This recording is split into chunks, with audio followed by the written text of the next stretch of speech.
नरेंद्र मोदी आतंक के खिलाफ जीरो टॉलरेंस का सख्त रुख रखते हैं क्योंकि उन्हें पंजाब और जम्मू कश्मीर के आतंकवाद की समस्या की जड़ का पता है।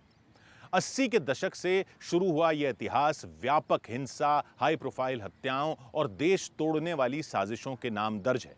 नरेंद्र मोदी तब भारतीय जनता पार्टी के लिए गुजरात में जमीन तैयार कर रहे थे। 1989 के लोकसभा चुनाव में नरेंद्र मोदी के अनोखे प्रचार और कुशल रणनीति ने पहली बार कमाल कर दिखाया था।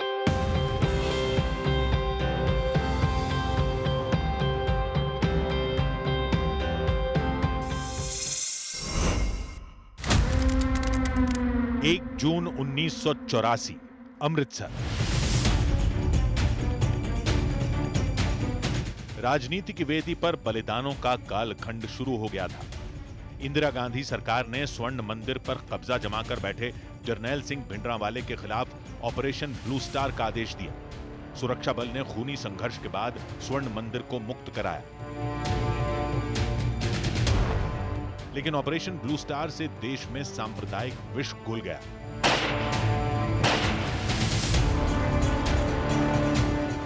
प्रधानमंत्री इंदिरा गांधी की उनके अंगरक्षकों ने जान ले ली। 31 अक्टूबर 1984 को उसी खौफनाक दिन देश को सबसे नौजवान प्रधानमंत्री राजीव गांधी मिले। पद संभालने के कुछ महीनों बाद दिसंबर 1984 में लोकसभा चुनाव हुए। 1984 के लोकसभा चुनाव में इंदिरा गांधी की सहानुभूति लहर पर सवार कांग्रेस को 415 सीटें मिली। बहुमत का यह ऐसा आंकड़ा था जो पंडित नेहरू और इंदिरा गांधी को भी हासिल नहीं हुआ था।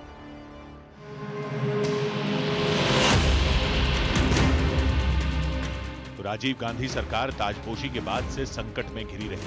पंजाब में आतंकवाद की आग दोबारा भड़की। हिंसा और नफरत के कालखंड में भ्रष्टाचार और स्कैंडल ने पूरे देश में निराशा फैला दी। साल 1989 तक सत्ता विरोधी लहर जोर मारने लगी। तभी प्रयागराज के कुंभ मेले में राम मंदिर को लेकर बड़ा ऐलान हो गया। देश की राजनीति साल 1989 में नई करवट ले चुकी थी। राम मंदिर आंदोलन का देशव्यापी विस्तार हो चुका था। फायरब्रांड राजनीति के कई पोस्टर बॉय उसी साल सियासी फलक पर उभर आए थे। 1989 का साल भारतीय राजनीति में कांग्रेस के पतन और भारतीय जनता पार्टी के उभार का साल था। 1989 के लोकसभा चुनाव में कांग्रेस बहुमत से दूर रह गई। 9वीं लोकसभा के चुनावी नतीजों में कांग्रेस को कुल 197 सीटें और 39.53% वोट मिले थे।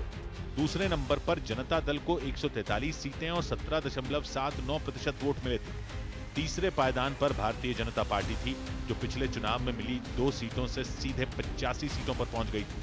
बीजेपी को 11.36% वोट मिले थे, लेकिन गुजरात में इसी चुनाव के नतीजे में बीजेपी टॉप पर थी। गुजरात की 25 लोकसभा सीटों में बीजेपी को 12, जनता दल को 11 और कांग्रेस को सिर्फ 3 सीटें मिली थी। पार्टी की पहचान तब अटल बिहारी वाजपेयी, लाल कृष्ण आडवाणी और मुरली मनोहर जोशी जैसे दिग्गज नेता थे।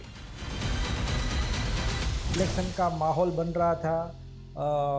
कांग्रेस की यहाँ गवर्नमेंट थी, दिल्ली में भी कांग्रेस की गवर्नमेंट थी, और नरेंद्र भाई का जो मार्गदर्शन था इलेक्शन के दौरान, जो भी प्लानिंग की जरूरत है वो सब करीबन 10 साढ़े 10 बजे तक तो हमको पूरे गुजरात का, नरेंद्र भाई को पूरे गुजरात का चित्र मिल जाता था, और उसी आधार पर वो अपना आगे की स्ट्रेटेजी बनाते थे। वहीं नरेंद्र मोदी गुजरात में पार्टी के संगठन को मजबूत करने के साथ चुनावी प्रबंध में लगे थे। नरेंद्र मोदी की बनाई रणनीति ने आम चुनाव में ऐसा असर दिखाया कि वो बीजेपी के शीर्ष नेतृत्व की नजर में आ गए। पार्टी ने नरेंद्र मोदी को एक बार फिर बहुत बड़ी जिम्मेदारी सौंप दी। एक बार फिर नरेंद्र मोदी देश की एकता के लिए जान का जोखिम मोल लेने के लिए निकल पड़े। 19 जनवरी 1990, कश्मीर।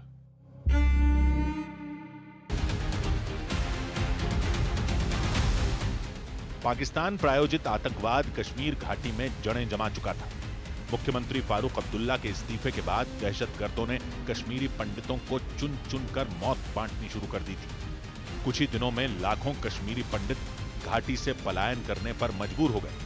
नरेंद्र मोदी ने तब कश्मीर के लाल चौक से आतंकियों को ये चुनौती दी थी।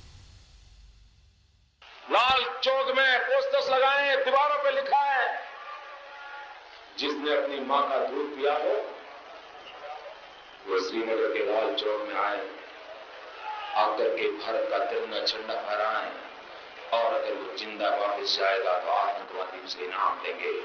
आतंकवादी काम खोल करके समझे। 26 जनवरी को परसों, अब चंद घंटे बाकी हैं, लाल चौक में फैसला हो जाएगा किसने अपनी मां का दूध पिया।